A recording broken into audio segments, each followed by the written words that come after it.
If you're serious about scaling your business, you can't wait to build your team until you're drowning. That is the single most common mistake I see entrepreneurs make. They start hiring from a place of panic, and what do they get? Chaos, burnout, mismatched talent, and a whole lot of wasted time and money. You don't build a forming team once you hit your growth goals. You build it so you can hit those goals. Here's the truth: people don't slow you down. The wrong people slow you down. The right people speed everything up, but to attract the right people, you need clarity. You need to know what roles you're hiring for, what results those roles are accountable to, and what success looks like in each seat. This isn't about stuffing bodies into job titles. It's about getting strategic with your org chart from day one. When you're scaling, every hire should be a performance hire. That doesn't mean only hiring people with impressive resumes. It means hiring people who are aligned with your culture, hungry for growth, and willing to be measured. If you aren't measuring your team's performance, you're operating on hope, not data. And hope is not a strategy. Before you even post a job ad, ask yourself, what outcome am I trying to create with this role? What are the 3 to 5 key responsibilities that will drive that outcome? What will I measure to ensure the person in this role is winning? If you can't answer those questions, you're not ready to hire. And if you hire anyway, you'll create confusion for you and for them. A forming team doesn't just show up. You have to build it. You have to set expectations, coach consistently, and hold people accountable, not just to results, but to behavior. Culture isn't free snacks or casual Fridays. It's how people behave under pressure. It's how they show up when goals are missed, and it starts at the top. You set the tone. If you tolerate mediocrity, your team will too. If you're unclear or inconsistent, your team will be confused.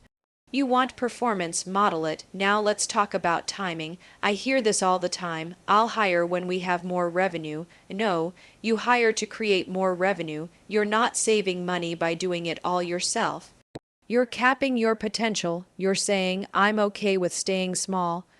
And look, if staying small is your goal, that's fine. But if you're here to scale, you need leverage, and leverage comes from people. You don't scale with clones of yourself. You scale by finding people who are better than you at specific things: sales, operations, marketing, customer service, and giving them the structure and clarity to win. That's leadership. It's not about doing more. It's about multiplying your impact through others. But that only happens when you build the team before you desperately need them. Early hires are foundational. They shape the culture, they shape the systems, they set the pace, so be intentional. Don't just hire someone you like, hire someone you respect, someone who wants to be coached, someone who's okay with feedback and thrives on challenge. Ask hard questions in interviews, give them clear expectations, let them know this is a performance environment and that performance isn't optional, and once you hire them, don't ghost them. Don't throw them into the fire and hope they figure it out. Train them, develop them, meet with them weekly, set goals, track progress, talk about what's working and what's not. High performers want feedback, they want to win, but they can't win if you don't tell them what the rules are. Hiring early doesn't mean hiring fast. It means hiring intentionally and investing in those people like they are the future of your company. Because they are. You can't scale a business alone, but you can scale it with the right team at the right time in the right roles. That's how you grow without losing your mind. You stop doing it all. You build a team of players. You lead with clarity, and you focus on performance every single day. If you're waiting for the perfect time to start building your team, it doesn't exist. The perfect time is when you decide you're ready to grow. So decide, get clear, get intentional, build the team before you need them. That's how you scale, and that's how you stay sane while you do it.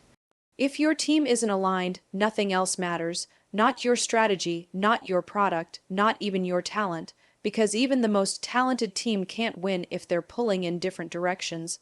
Alignment is not a luxury, it's a requirement for scaling. And the truth is, most leaders aren't nearly obsessed enough with it. They assume that once they've said the vision once in a meeting or thrown it on the wall in the office, everyone's aligned. That's not alignment. That's noise. Alignment happens when every single person on your team knows exactly what the goal is, how their role contributes to it, and what success looks like every day. Alignment starts with clarity. If your vision is vague, your results will be too. You can't just say, "We want to grow," or "We want to be the best." What does that mean? How fast? How much? In what market? With what customer base? Be specific, be measurable, and say it over and over again. Most leaders undercommunicate their vision. They say it once and wonder why the team's confused. You can't be bored of repeating yourself. You're not just communicating information, you're building belief, and belief takes repetition, but clarity isn't enough. You need buy-in. You need your team to not just know the goal, but to care about it. That doesn't happen through inspiration. It happens through alignment of incentives. If your team's goals don't line up with the company's goals, you'll have friction. People will optimize for their own wins instead of the company's win. And it won't be their fault, it'll be yours. You set the structure, you define the scoreboard, so make sure everyone is playing the same game. You want to know if your team is aligned. Ask them what the company's top 3 goals are. Ask them what success looks like this quarter. If you get 5 different answers from 5 people, you've got a problem. That means people are working hard on things that might not even matter. That's not just inefficient, it's dangerous. Because now your energy, your time, and your money are being spent in different directions. You can't scale that. Alignment is also about structure. Do your departments communicate with each other? Are your meetings cross-functional or siloed? Do your managers understand how their teams contribute to the bigger picture? Alignment doesn't just happen top down, it has to flow horizontally too. Your sales team can't win if they don't know what marketing is doing. Your operations team can't execute if they don't know what product is launching next. If your departments are operating in isolation, your customers will feel it. This is why weekly alignment meetings matter. Not just check-ins, not just status updates, real alignment conversations. What do we commit to? What are the actual results? What's working? What's stuck? Where do we need help? Where are we out of sync? These meetings are where you correct course before things spiral. They're where you reinforce the mission, and if you skip them, you're choosing chaos. Alignment also means accountability. You can't have alignment if people don't follow through. If one person's off track and nothing happens, the message is clear. Alignment is optional. That kills performance. So as a leader, you have to confront misalignment early. When someone misses a deadline, has a bad attitude, or veers off strategy, you can't just hope it fixes itself. You have to address it, and not emotionally, with data, with expectations, with facts. Now here's the part no one wants to hear. Sometimes misalignment means someone has to go. You can't force someone to care. You can coach them, you can set clear expectations, you can provide feedback, but if they don't buy in, they don't belong. Keeping someone who's out of alignment because they're a nice person or they mean well isn't generous, it's reckless. One misaligned person can slow down your entire company, so don't let that happen. Make the hard decisions fast, protect the culture you're building. Scaling a business without losing your mind isn't about controlling everything. It's about creating clarity and alignment so well that things move without you. That only happens when your team is dialed into the same mission, the same goals, and the same standards. You don't get there by accident. You get there by being obsessed.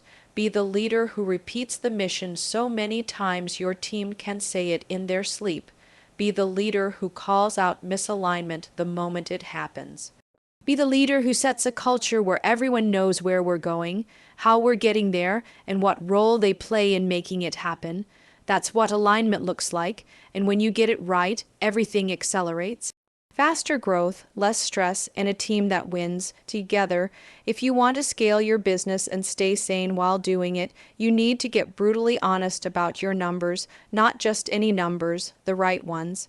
Too many leaders obsess over vanity metrics, followers, revenue, social likes. None of that means anything if the core of your business isn't healthy. Tracking metrics that matter isn't about data for data's sake. It's about building a dashboard that tells you in real time whether your business is on track or off course. Here's the thing, businesses don't fall apart overnight. They drift slowly, silently, and unless you're tracking the right indicators, you won't even see the drift until it becomes a crisis. Revenue might look okay, sales might be trickling in. But if team performance is slipping, customer churn is rising, or productivity is down, you've got a problem. Even if it hasn't exploded yet, metrics give you visibility. They shine a light on what's working and what's not, so you can course correct before damage is done. The first step is getting clear on what really matters to your business. That's going to depend on your model. For some, it's lead volume. For others, it's client retention. It could be profit margin, speed to delivery, employee utilization, whatever directly drives growth and sustainability. But here's the key, you can't track everything. When everything is a priority, nothing is. Choose a handful of metrics, 5 to 10, that you monitor every single week. These are your non-negotiables. These are what you measure your progress against. And don't just track outcomes, track behavior. Too many teams focus only on lagging indicators, things like revenue and profit, but those are results. You can't control them directly. What you can control are the actions that lead to those results. Number of outbound calls, number of client check-ins, completion of strategic initiatives. If your team isn't hitting targets, it's almost always because the right behaviors aren't happening consistently. So track the actions, not just the aftermath. This is where most leaders drop the ball. They look at data once a quarter, maybe, or they pull reports but don't use them to make decisions. If you're not actively using your metrics to drive weekly conversations, they're just numbers on a spreadsheet. Real performance tracking means your metrics are tied to individual roles. Every person on your team should know what they're being measured on. It should be specific, it should be visible, and it should be reviewed regularly. That's why public scorecards work. When the team can see each other's performance, everything changes. It builds transparency, it creates accountability, it eliminates confusion. No more wondering if someone is doing a good job. You've got numbers. You've got data, you've got a shared standard. This doesn't just improve performance, it transforms culture. High performers love scorecards. They want to know where they stand, they want to win, and they want to be surrounded by others who want to win too. Now, if you're thinking, this feels too corporate, ask yourself this, do you want to be liked or do you want to grow? Because being casual with your numbers is a fast track to stress and stagnation. Metrics create clarity, and clarity reduces emotional decision making. When something's off, you don't have to guess, you don't have to assume, you just look at the numbers and then you act. But here's the catch, you have to be willing to face the truth. Metrics don't lie, but people do, not always intentionally, but through optimism, excuses, and misremembered details. The data cuts through that. It tells you exactly what's happening. If your sales are down and activity is down and conversion is down, then you don't need to feel it out. You need to fix it, and you can't fix what you don't measure. As a leader, your job is to simplify this process for your team. Don't just hand them a report and expect them to figure it out. Walk them through what the numbers mean. Train them to own their metrics. Teach them how to read the data, how to analyze patterns, and how to make adjustments. This is how you build a performance culture, by making day a part of the daily language. Scaling is not about throwing more energy at the business. It's about refining what works and cutting what doesn't. Metrics help you do that. They help you lead with confidence, not emotion. They help you build trust with your team, because now everyone's clear on what winning looks like. And when the whole team is aligned around measurable success, growth becomes predictable, not easy, but predictable. If you want peace of mind as your business grows, you have to stop guessing, get the right metrics. Track them weekly, make them visible, use them to coach, use them to lead, and never, ever stop looking at the scoreboard. That's how you scale with your eyes open and your head clear. If you want a high-performing team, you can't afford to be unclear. You can't afford to disappear for weeks and expect people to just get it. Communication isn't a soft skill, it's a business strategy. It's how you get alignment, it's how you build trust, it's how you drive results. And if you want to scale without chaos, you need to stop treating communication like a reaction and start treating it like a discipline. The number one mistake I see leaders make is assuming their team knows what's going on. They think, well, I mentioned it in a meeting, or they saw the email. And no, that's not communication. That's information transfer. Communication means your message was received, understood, and acted on. Anything less than that is noise, and noise costs time, money, and momentum. Frequency matters. If your team only hears from you once a month, you are not leading them. You are managing at best and neglecting at worst. Communication should be happening daily, weekly, and monthly, in different formats for different purposes: daily check-ins to stay on track, weekly meetings to drive execution, monthly reviews to evaluate progress. And every single one of those touch points should be intentional. Stop having meetings just to have them. If you walk into a meeting without a clear agenda, clear roles, and clear desired outcomes, you are wasting everyone's time. Purposeful communication means every conversation moves something forward. It solves a problem, reinforces a priority, or unlocks a stuck point. If your team is leaving meetings more confused than they were when they walked in, it's not their fault, it's yours. And don't confuse frequency with micromanaging. You're not checking in constantly because you don't trust your team. You're checking in because that's what accountability looks like. High performers don't resent frequent communication, they crave it. They want to know if they are on track, they want feedback, they want clarity.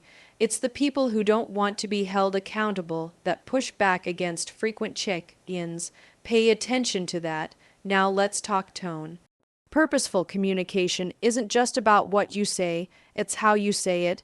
If your message is vague, emotionally reactive, or overly complicated, it's not going to land. Say what needs to be said clearly and directly. Don't sugarcoat. Don't dance around it. Be kind, but be firm.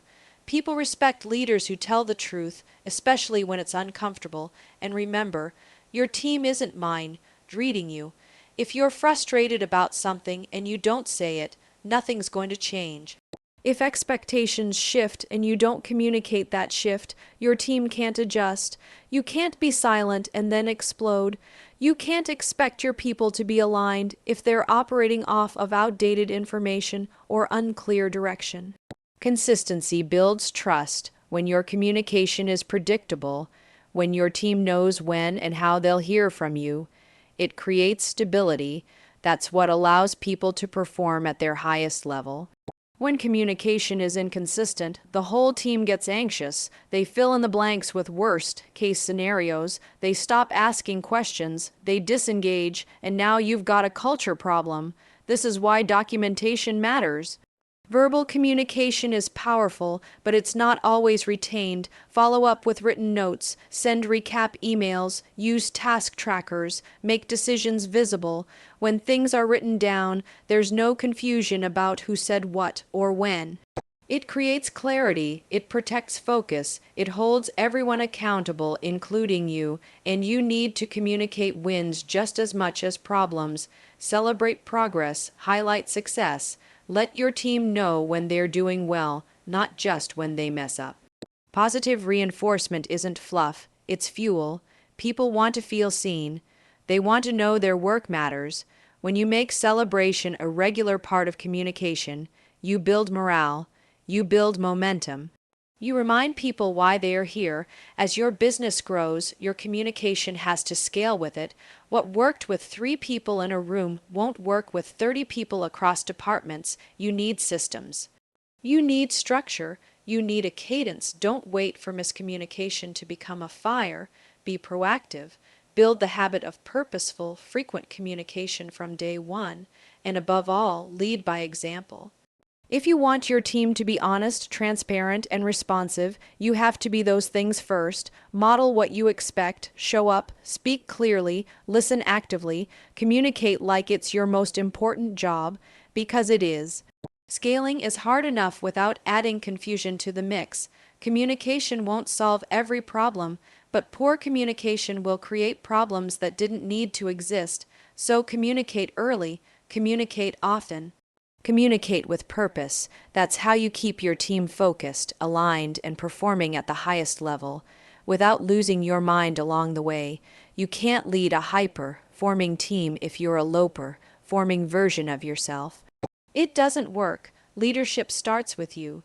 Your habits, your discipline, your clarity, your energy. If you can't hold yourself accountable, you have no business trying to hold other people accountable. Your team is watching. They're picking up on how you show up, how you speak, how you respond when things go sideways. And if you're not leading yourself first, the cracks will show. Most leaders want to focus on managing others, building culture, scaling systems, and that's great. But none of that will stick if you're inconsistent with yourself. You need to become the example of what you expect, not once, not when it's convenient, every day. That means setting goals and actually hitting them.